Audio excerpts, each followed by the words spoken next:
What a stunning bike. I mean, how good does this look? Like a hot rod race car.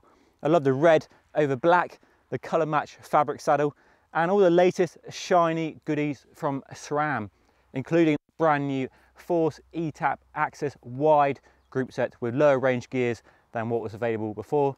So yes, my local hills won't see me coming.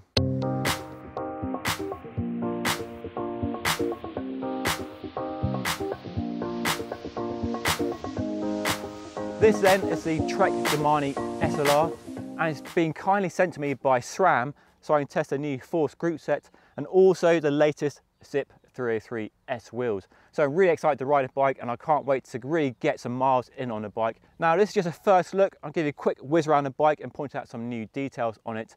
There will be further reviews, a full in-depth review of the group set and the wheels on my channel, so make sure you subscribe to see those in a few weeks' time. But let's dive in, just have a quick look around and just show you a new bike and hopefully give you some inspiration if you're looking for a new bike at the moment.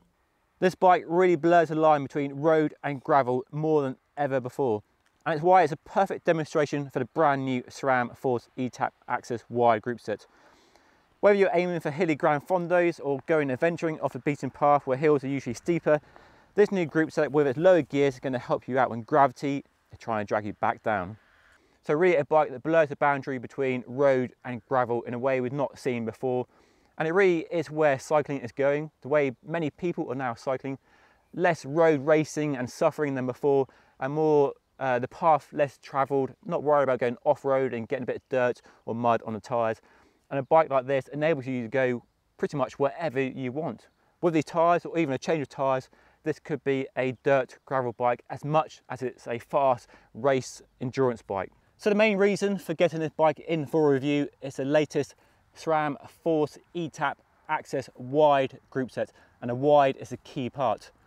So it's essentially the same as the Force group set launched about a year ago, which follows in the footsteps of red at the top of the range. But wide points to both wider range gears, so lower gears than before, and also increased tyre clearance. We'll start at the back, and we've got a brand new 1036 cassette, so up from the 1033 available before, so easier gears when you're going up steep climbs. And then moving to the chain set, we have smaller chain rings than before with a 4330 setup. So that combined with that new cassette will give you much lower gears on the climbs, so ideal if you like your hills, you like your mountains, or you're going off-road, which this bike really could, where the climbs are generally steeper off-road. And then the other reason they're called wide is because they try to increase the tyre clearance. As you know, bikes are being designed around wide tyres, whether road bikes or gravel bikes. And what they've done is move the chain set and the front mech out from the centre line of the bike by 2.5 millimetres. A small amount, but it makes all the difference when you're trying to squeeze big tyres into a frame. So moving that front mech out by 2.5 millimetres makes a real difference, especially on a gravel bike when you're putting 40 or 45 or even wider tyres on, and the front mech is a limiting factor on those sort of bikes. Less so on this bike with 30mm tyres, but as you can see there's plenty of clearance, so ideal if you are going gravelling and there's gravel flying around. Another change, which you've probably noticed by now, is the lovely glossy finish on the crank arms, the rear mech and the front mech, which matches the previously glossy brake levers. They were matte before, but now they're glossy, they look much more premium, and that's a good move because we're seeing Force equipped on lots of bikes at the moment, really hitting a sweet spot of price for a lot of bike manufacturers. And this is a group set that more people are going to buy over red, which is a lot more money. So this is a real world group set here, and nice to have that glossy finish. I think it looks better in my opinion. Otherwise, it's all the same tech as before. So wireless shifting, got easily removable batteries for charging, got hydraulic disc brakes with 160mm rotors on this bike and flat mount calipers. You've got the AXS smartphone app for easily connecting the parts to each other and doing firmware updates and customizing how the shift buttons work. And a nice detail on this bike, which I've not had a chance to play with yet, are the blips, which are small satellite shifters you can add to the handlebars, and which on this bike are placed on the center of the tops. So when you're in the tops, when you're climbing, you can easily change the gears without moving your hands from the tops to the hood. So a nice detail. Not had the chance to use those yet. Some people put them down in the drops for like sprint shifters like you get with dual race. So that is the Force eTap AXS Wide group set and the main changes. So it's a really smart move. Great to see SRAM offering lower gears, because more people are going where road bikes have never gone before, where climbs are steeper. And you know, I'm not getting younger. I could do with some more help on the climbs without going to an e-bike. So lower gears are definitely welcome in my book. There are probably a few questions around why there isn't a wider range cassette yet, like a 1040, but I'm sure it's only a matter of time. But at the moment, this is the widest you can get with a 2x setup without going to a mullet Eagle 1050 cassette. So let me know what you think down below. And then we have the new wheels, which are brand new, the Zipp 303S wheels. And the big story here, well, one of the big stories, so a lot to go into, a lot of tech here, is the price. These cost £1,000 or thereabouts here in the UK, which is the cheapest, most affordable wheel set the US company has ever offered. And that's a really popular price point. There's now a lot of choice at that £1,000 or thereabouts price point for a full carbon fibre wheel, making carbon wheels more accessible than they ever have been before. I mean, years and years ago, wheel sets like this would cost you many, many thousands of pounds, real top-end technology. But now it's trickled right down to £1,000 or cheaper in some cases. It's really important, I think, to remember the impact this company has had in the acceptance of carbon fibre wheels, both in the pro peloton and ergo the amateur ranks, with racing cyclists and sportive cyclists embracing carbon fibre. Now, when this company first started pioneering carbon wheels, because they were pioneering carbon wheels more than 10 years ago, many people were still critical, sceptical about carbon fibre wheels. They wouldn't be strong enough, they wouldn't survive races like Paris-Roubaix, but it's that race in particular that they really focused on, and they eventually made a wheel set that was strong enough to survive the punishing cobbles, and then offered the aero benefits on the 200 kilometres of smooth roads, or relatively smooth compared to the cobbles, with input from riders like Fabian Cancellara, who was at CSC at the time, that really made carbon fibre the only choice in a pro peloton, not just in smooth races where the aero benefits are obvious, but in races where the cobbles are key factors in determining who gets to the finish line first. The other big story with these wheels is how wide they are. I mean, look at them. How fat are those rims? They are 27mm across on the outside, but inside, that's a really important measure. They are 23mm across. So they are really designed around the benefits of wide tyres at low pressures for reducing rolling resistance. So the aero, yes, they've got the familiar aero shape, but they're really trying to unlock the benefits of lower rolling resistance from wider tyres at low pressures for people, and that's something they really communicated across heavily in their press material for these wheels. So there's a lot of good material on their website. There's a good podcast to listen to as well, to go into detail about the wheels. I'll do that in a review of the wheels, so I won't go into too much tech detail. But we all know, or many of us know, the benefits of wider tyres at lower pressures.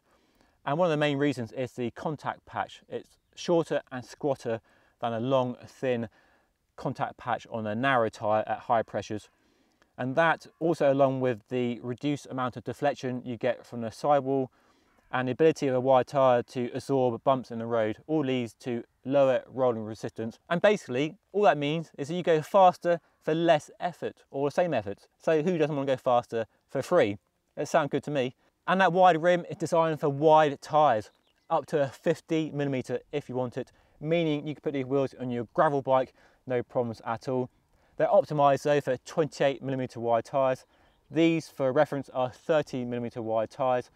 So really designed for, you know, endurance bikes, all road bikes, and then light gravel bikes as well. So really a good all-round wheel set, cover many uses, a lot of capability built into these wheels. So really nice set of wheels, and they only cost £1,000. Well, I say only, I mean, compared to their top-end wheels, these are a lot more accessible. And to get a recognised brand at a price where there are some brands which I maybe wouldn't trust at a price, it's a good thing to see. And what do you think of the new logos? I think the logo looks really good. First time I changed it in the last 10 years or so. Looks modern, looks contemporary, looks sleek. So they're all carbon fibre. We've got a tubeless only hookless bead profile, which a few other companies like MV are using. That helps to reduce the cost of manufacturing because it's easier to manufacture a hookless bead. But it also leads to a better transition from the rim to the tyre, so a nice smooth transition for better aerodynamics. and more impact resistance as well, so a stronger, more durable wheel set.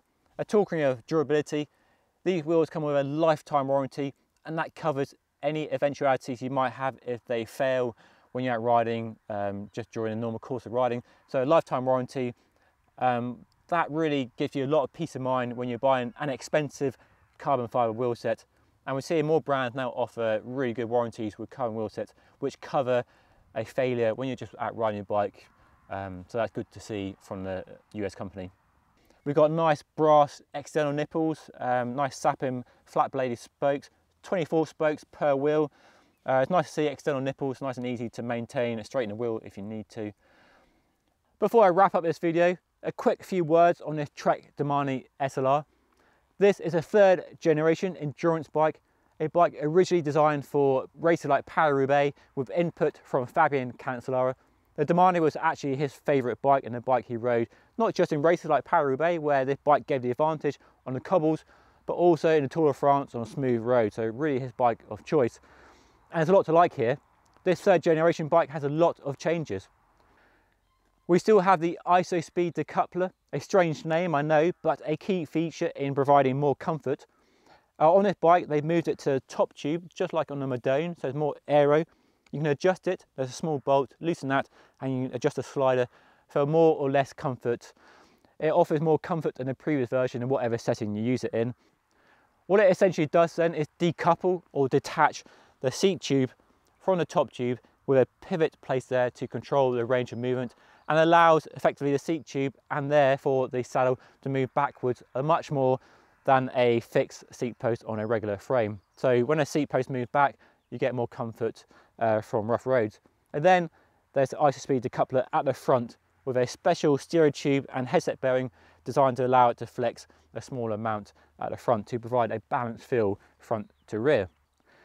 So familiar technology so far, but then the rest of the frame has changed loads in the pursuit of both increased tyre clearance and also improved aerodynamics.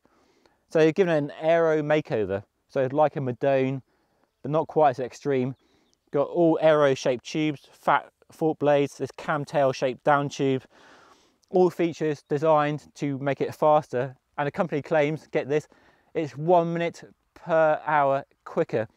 So basically you can get to a cafe for your slice of cake before your mates even stand a chance, if that's to be believed. So it's quite impressive claims. And we're seeing more endurance bikes like this one be given the aero makeover, like Specialized did with the Roubaix. So aero is starting to filter across the entire range in the company's lineup. And then we've got integrated cables. Well, sort of. The cables come from the handlebar and go behind the stem into a port on the top tube, something that Cervelo used to do many years ago, and I'm not a fan, to be honest. You've got these cables around the stem, not the neatest, but we'll see, it might be okay. And then we've got bigger tyre clearance, as I mentioned earlier. It will take, I mean, it's unbelievable really, it will take up to a 38mm wide tyre, and that is being conservative, so you probably go wider if you're prepared to sacrifice a bit of clearance.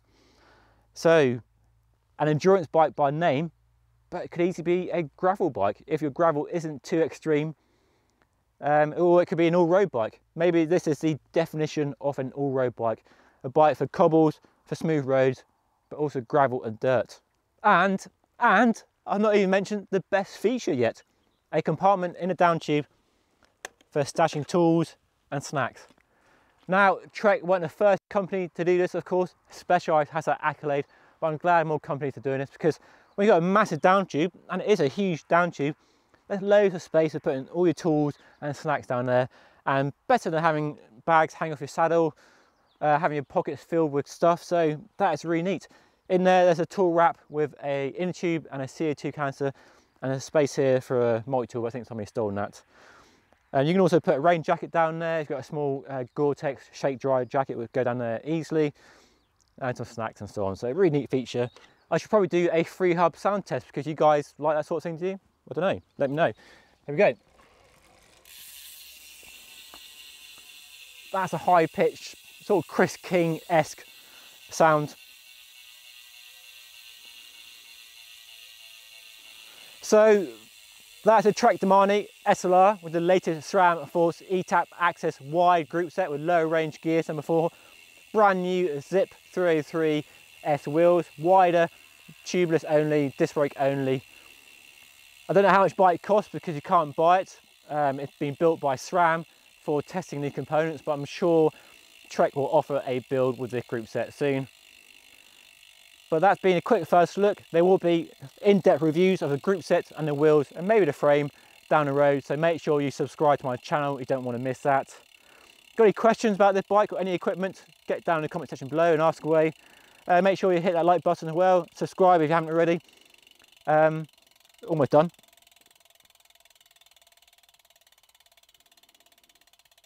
I'm not going to stop until it's finished.